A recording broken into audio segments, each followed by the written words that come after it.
There is a trap that appears noble on the surface, but can be deeply harmful in practice, turning monks into idols and turning the teachings into a fan base. Yet the refuge we recite is Saṅghaṃ saraṇaṃ gacchāmi. I take refuge in the Sangha. We do not say Bhikkhuṃ saraṇaṃ gacchāmi. Today we will examine why personality cults can emerge, the motives behind them, their impact on the mind, the community, and the Dhamma, and how we can safely return to the proper path.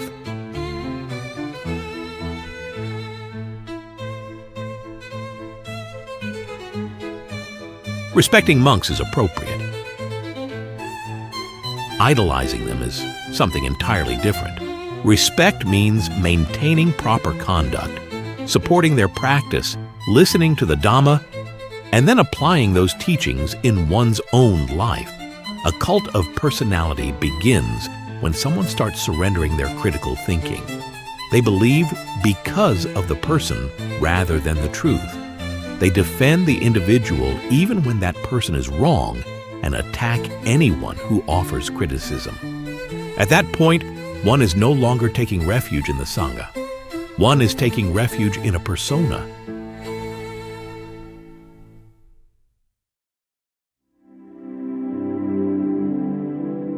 The three refugees in Buddhism are clear: Buddha, Dhamma, and Sangha.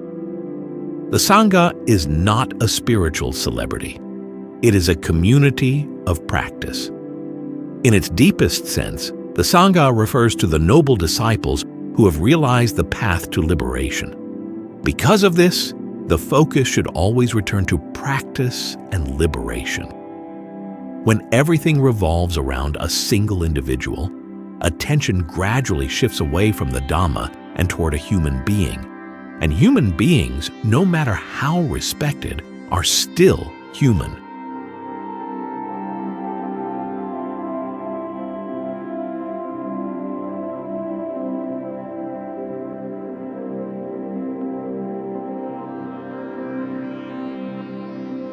This phenomenon does not arise because of one person alone. There are underlying mechanisms that allow personality cults to grow.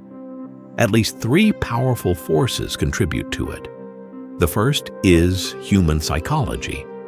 The mind naturally seeks shortcuts.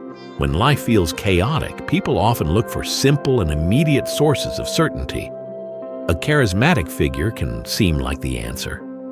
Their presence provides a sense of security, as if they possess all the answers. Yet that sense of security may be an illusion.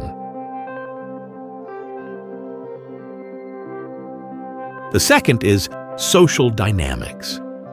Communities often seek symbols, and the easiest symbol is usually a recognizable face or personality. This can gradually create a culture of teams and factions.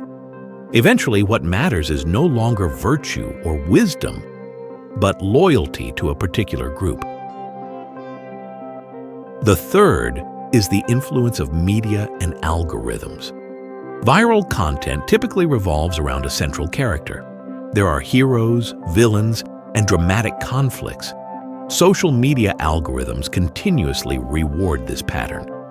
Without realizing it, the Dhamma can end up being packaged as entertainment. This is not the fault of any single individual. It is a mechanism that can influence anyone. Without awareness, we can all be swept along by it.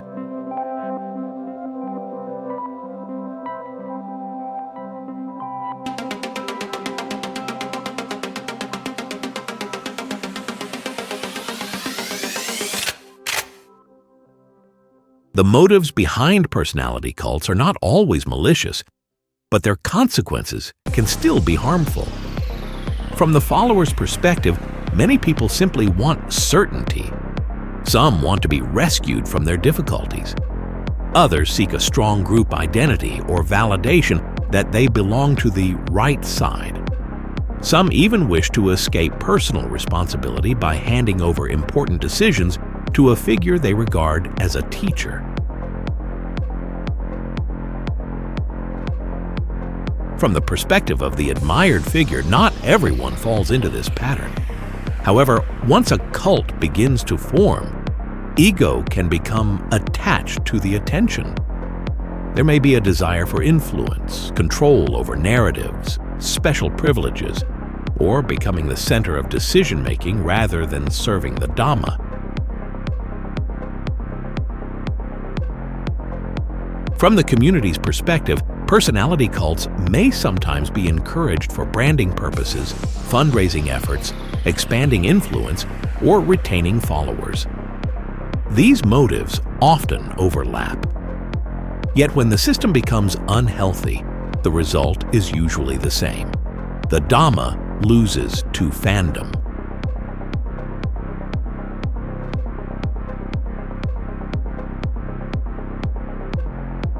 The first impact is felt within the mind. A person can become so dependent on a particular figure that they lose confidence in their own practice. They may gradually lose their ability to think independently because they are afraid to ask questions or fear being labeled disloyal. Such conditions can also make people more likely to dislike or even hate other groups, despite the fact that hatred itself contradicts the purpose of spiritual training. Most dangerously, if the admired figure falls from grace or makes serious mistakes, followers may become disillusioned and abandon the Dhamma altogether, even though the problem lies with the individual, not the teaching. The community also suffers. Groups become divided into opposing camps, filled with gossip, accusations, and endless arguments. Sincere people may avoid joining because the atmosphere feels toxic, while public trust in spiritual communities gradually declines. Eventually, the Dhamma itself is affected.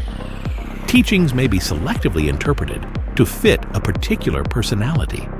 Practice can transform into hero worship.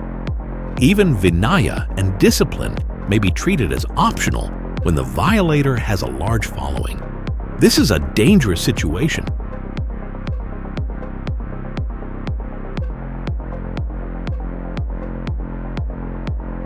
If you want to stay grounded and avoid being misled, there are several signs worth paying attention to.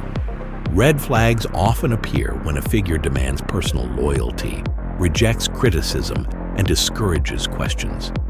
They may claim to be the most correct, the purest, or spiritually superior to others. Sometimes they also seek financial support or special privileges by exploiting their followers' sense of guilt. Another warning sign is when people are encouraged to cut ties with family members or friends who disagree. There may also be a culture of secrecy, exclusive inner circles, or special access that comes at a price. In certain cases, the Dhamma itself is even used as a tool to instill fear.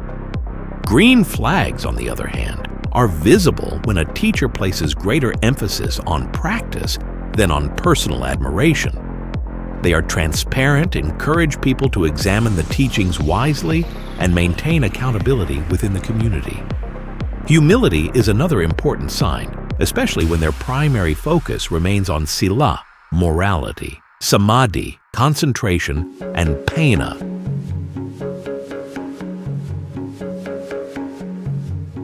There is a simple way to maintain clarity and stay grounded. This principle is called the 3C framework. The first is check the teaching. Ask yourself, what is this teaching really about? Does it make sense? Does it lead toward letting go and liberation? Does it help reduce greed, lobha, hatred, dosa, and delusion, moha? The second is check yourself. Observe your own state of mind. After following a particular teaching or community, has your mind become clearer or more fanatical? Have you become more gentle and open-hearted or more rigid and hostile? The third is check the community. Look at how the community functions. Is there accountability? Is there a culture that welcomes questions? Is there transparency? When these three elements are present, the environment is usually healthy. If they are not, there is no need to attack anyone. Simply stop allowing yourself to be carried along by the current.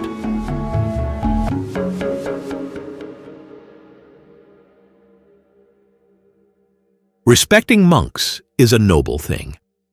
Idolizing them to the point of losing clarity and wisdom is not. Remember this phrase, not Bhikkhuṃ saraṇaṃ gacchāmi, but Saṅghaṃ saraṇaṃ gacchāmi. We take refuge in the Saṅgha. We uphold the Dhamma. We train ourselves. If a community wishes to become more mature, more balanced, and more secure, then the Dhamma must be protected from being transformed into a cult of personality.